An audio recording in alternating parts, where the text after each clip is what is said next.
With the launch of Splatoon 3 last year, I decided to jump back into things, and I think I've gotten pretty good at it. While I played Splatoon 2, there was always something that I could never achieve. I had completed every challenge the game had to offer, with only Inner Agent 3, the Octo expansion's final boss, remaining. Now I can't very well let a challenge like this go uncompleted. So allow me to explain to you exactly how I went about doing that. Now fighting Agent 3 isn't something new. In fact, it's required you beat them to complete the Octo expansion's story.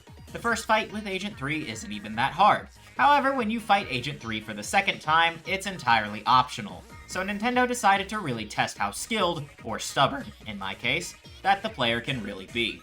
Inner Agent 3 is a boss fight with 5 phases, each associated with a different special used in the main game. In the first phase, they harass you with Inkjet. The second phase gives them the Bubbler special. The third phase uses Auto Bomb Rush. The fourth phase uses Missiles. Each phase begins with Inner Agent 3 landing on the battlefield with a splashdown, and Phase 5 decides to break up that pattern by allowing them to use it 3 times in a row. On top of all that, Agent 3 gets dually dashes, despite the fact they're using the hero shot.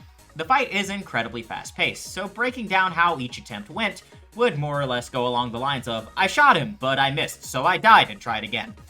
After about an hour of that, my roommate, who used to play Splatoon 2 professionally, decided to show me how it was done.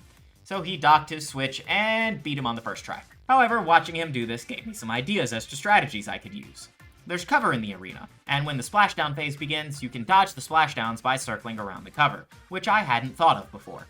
Now you might say that this is an incredibly simple and obvious strategy, and I would agree. With a better idea of how to handle the last phase more effectively, I began attempts again. It was only a matter of time until my victory. I had decided at this point to submit my successful attempt to speedrun.com, because apparently people speedrun this fight. Unfortunately, like my last speedrun, my success was undermined by OBS not recording game audio. The simple solution to this problem was apparently to take my Switch out of its dock and put it back in. Right after doing this, I beat Agent 3 again. If this has taught me anything, it's that I should never be satisfied with only doing something once. Which is why you should subscribe, so you can watch me bash my head against a brick wall repeatedly until it falls over.